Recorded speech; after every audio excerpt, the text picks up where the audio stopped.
महात्मा गांधी की सबसे बड़ी समस्याओं में से एक अम्बेडकर भी थे। अंग्रेज तो थे ही थे, उनसे बड़ी समस्या ये है कि यार अंग्रेजों को भेजो ना, समाज क्यों बदल रहे हो।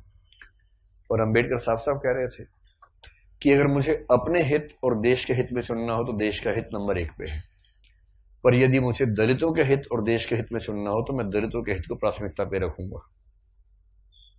क्योंकि अगर अंग्रेज चले गए ऐसे ही तो यहां के सवर्ण हमें छोड़ेंगे नहीं, और दलितों की पराधीनता अंग्रेजों के आने से पहले ज्यादा थी, अंग्रेजों की उपस्थिति के समय कम पराधीनता थी।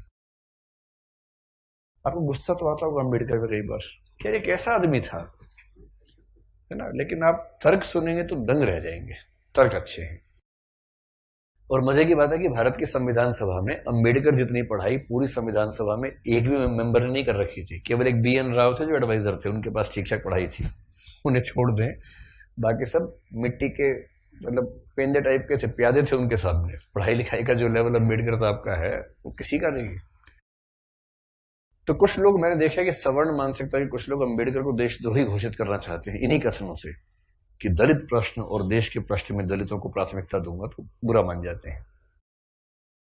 और उन्हीं से आप पूछो कि अगर हिंदू का प्रश्न हो और देश का प्रश्न हो, किसी प्राथमिकता दोगे? तो हिंदू, हिंदुस्तान है, मगर समझते हो तो हिंदुस्तान है बोलते हैं, हिंदुस्तान है। मुसलमान तो आए हैं, जा भी सकते हैं, लेकिन हिंदुस्तान है। तो अंबेडकर उस समय पावरफुल हो चुके थे, और अंबेडकर को मैं तो बड़ा सलाम करता हूं इस सेंस में। आमतौर पर वंचित वर्ग में जब कोई पढ़ लिख लेता है ना, अपने वर्ग से कन्नी काट लेता है। रिजर्वेशन का सबसे बड़ा दुख ये है, रिजर्वेशन का सुख ये है कि वंचित वर्गों के लोग आने लगे हैं सत्ता में, और जैसे ही एक गांव से एक बच्चा, दलित बच्चा IAS बनता है ना, पूरा गांव IAS बन जाता है। आरक्षण के वित्तीय लाभ केवल उस व्यक्ति को मिलते हैं जिसको आरक्षण मिला है, पर सामाजिक राजनीतिक लाभ पूरे गांव, पूरे कुनबे, पूरे कस्बे, पूरे शहर को मिलते हैं।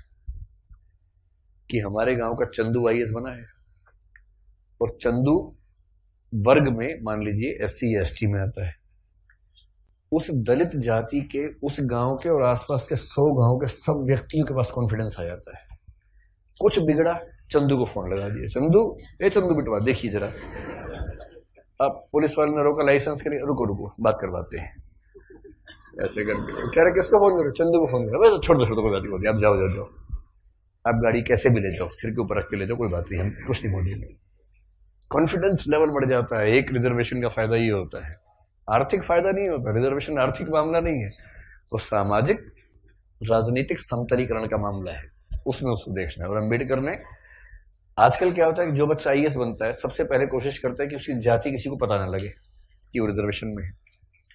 और बहुत सारे लोग SC ST या OBC से रिजर्वेशन का लाभ लेकर अगर IAS बनते हैं तो कोशिश करते हैं कि शादी से सवर्ण समाज में हो, क्योंकि IAS खुद एक जाति है, उस जाति में शादी कहीं भी हो सकती है, वहां जाति प्रथा बीच में नहीं आती है। ऐसे IPS भी एक जाति है जो IAS से नीचे की जाती है, लेकिन ठीक ठाक जाती है, वो भी अपने आप में ठीक ठाक जाती है। जैसे IAS पति IPS पत्नी, लोग कहेंगे हाँ ठीक है, IPS पति IAS पत्नी, तो लोग कहते हैं अच्छा चलो कोई बात नहीं ठीक है इस तरह से मैनेज करते हैं, क्योंकि IPS नीची जाती है, IAS थोड़ी ऊंची जाती है, और IRS और बाकी सब तो बहुत ही नीची जाती हैं। और उसमें जो ग्रुप भी हैं वो तो शूद्र टाइप के माने जाएंगे कि ये तो बहुत ही नीचे के लोग हैं। बेशक UPSC ने सफलता दी हो, पर ये तो ये नहीं चलेंगे, इनके 10 नंबर कम आए से इनको बाहर करो यहाँ से एक प्रकार की जाति व्यवस्था वहां भी है। तो दलित चेतना जो अम्बेडकर की वजह से, अम्बेडकर का सम्मान क्यों करना चाहिए कि वो इतना पढ़ने लिखने के बाद भी चाहते तो वो भी एक शानदार जिंदगी जी सकते थे, उनको मिल ही रही थी भाई। वो PCS ऑफिसर थे बड़ौदा में, मजाक छोड़ना है, नागपुर में शायद। और जब नागपुर में वो सिविल सेवक बनकर आए, फेलोशिप वहीं से मिली थी पढ़ने के लिए, जब वापस लौटे तो उनको PCS अधिकारी बनाया गया। तो उनको कहा कि आप यहां रहना शुरू कीजिए और काम संभाल लीजिए। अब ये अम्बेडकर के सामने सबसे बड़ी समस्या, अगर आप उनकी कभी आत्मकथा पढ़ें, मैं कैसे बना, हिंदी अनुवाद उसका ये है, उसमें प्रसंग है कि नागपुर में रहना है उनको, क्योंकि वो ऑफिसर हैं, उनको अपने रहने के लिए कमरा चाहिए या घर चाहिए। ढूंढ रहे हैं पूरे शहर में, कमरा ही नहीं मिल रहा। लोग पहले पूछते हैं जाति कौन सी है, वो बताते हैं कि महार जाति का हूं, तो भाई कमरा नहीं है हमारे पास, हम किसी दलित को कमरा देंगे ही नहीं अपना। ये 1920-30 के दौरान नागपुर शहर की बात है। फिर वो कह रहे कि कई कमरे खारिज होते गए। एक और घर में गए, एक कोई दूसरा ऑफिसर था, वो दिखा रहा था, दोस्त के रूप में हेल्प कर रहा था। तो वहां मालिक ने पूछा ही नहीं कौन सी जाति के हो, इन्होंने बताया भी नहीं, ढिंडोरा क्यों पिटेंगे, उससे पूछा नहीं, उन्होंने बताया नहीं, कमरा मिल गया, रहने लग गए। और फिर वो देखते हैं कि एक दिन अचानक सुबह उठा तो बहुत शोर मचा हुआ था, मुझे लगा पता नहीं क्या हो गया, खिड़की से नीचे देखा तो हजारों की भीड़ हाथ में डंडे भाले हथियार लेके खड़ी हुई थी। उनको पता लग गया था कि एक दलित आदमी इस घर में रहता है और वो भीड़ मेरा कत्ल करने के लिए आई थी। और उसके बाद कुछ दोस्तों की मदद से पता नहीं पीछे के दरवाजे से कहां से किसी तरह से उनकी जान बचा के भगाया गया उनको। इस दौर से वो गुजरे थे। ये उसी देश की बात चल रही है, सारे जहां से अच्छा हिंदुस्तान हमारा, हम बुलबुलें हैं इसकी, ये गुलसिता हमारा, उसी की बात चल रही है। किसी और देश, पाकिस्तान की बात नहीं चल रही है, उसमें पाकिस्तान था ही नहीं, पाकिस्तान पेट में था उस समय अभी हुआ नहीं था, मतलब होने वाला था, अभी नहीं हुआ था। तो उस देश की बात है।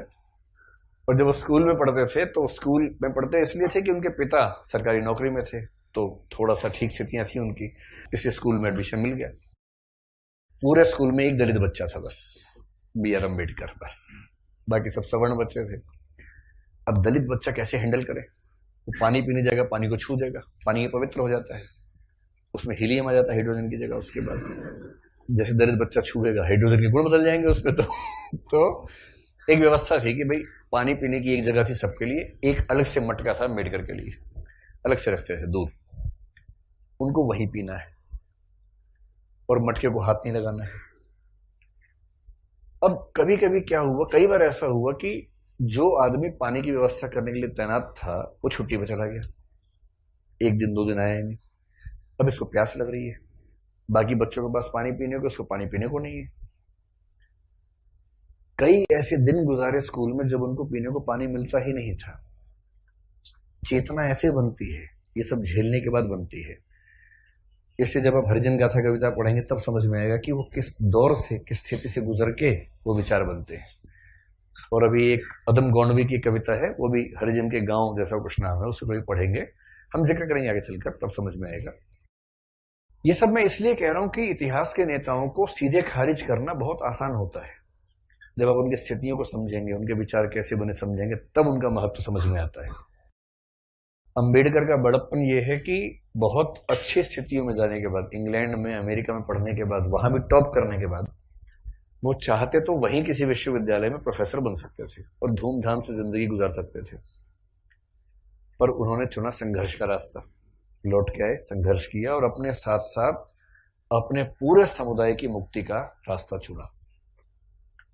और जितने सफल हुए उतना सफल होना एक जिंदगी में आसान भी नहीं होता, जितने वो सफल हुए उन्होंने काफी कुछ कर भी दिया। अब उस अंबेडकर का तेज 1936 में फैल चुका था।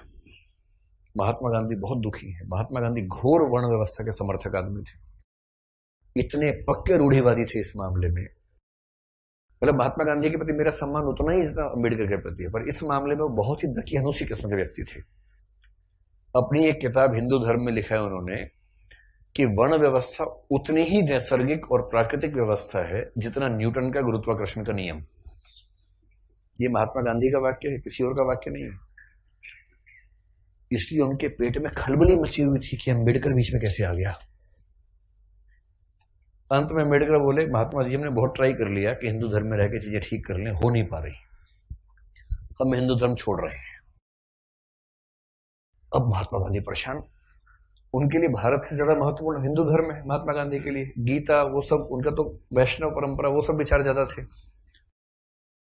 1937 में कहते हैं कि अम्बेडकर ने घोषणा कर दी कि मैं हिंदू धर्म छोड़ रहा हूं। महाराष्ट्र में अनाउंस किया एक सभा में, और उस सभा में सीधे कहा कि देखो भाई लोगों, मैं हिंदू पैदा हुआ इस पर मेरा बस नहीं था, पर मैं हिंदू के रूप में ना मरूं इस पर मेरा बस है। और मैं हिंदू के रूप में नहीं मरूंगा।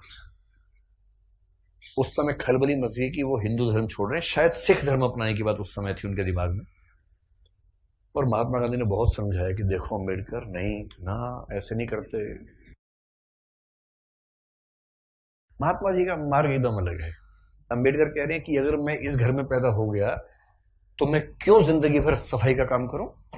महात्मा गांधी कह रहे हैं नहीं, गहराई में सोचो, इस घर में पैदा क्यों हुए, ये सोचो। ये उसका डिजाइन है, उसने जानबूझ के पैदा किया क्योंकि तुम्हारे अंदर सफाई के ही गुण हैं। अम्बेडकर कह रहे तू दलित पढ़ेगा नहीं, नहीं पढ़ेगा, पढ़ो लिखो, एमए करो, पीएचडी करो, लेकिन उसके बाद काम वही करना है, सफाई का ही। ये थे राष्ट्रपिता जी। चाचा जी आजकल है। ये सेकंड राष्ट्रपिता बनने वाले हैं मोदी जी, जिस मूड में चल रहे हैं अभी। हो सकता है जल्दी घोषणा हो कि भारत के अब 2 पिता हैं, और छोटे पापा बड़े पापा, फिर हम ऐसे करेंगे।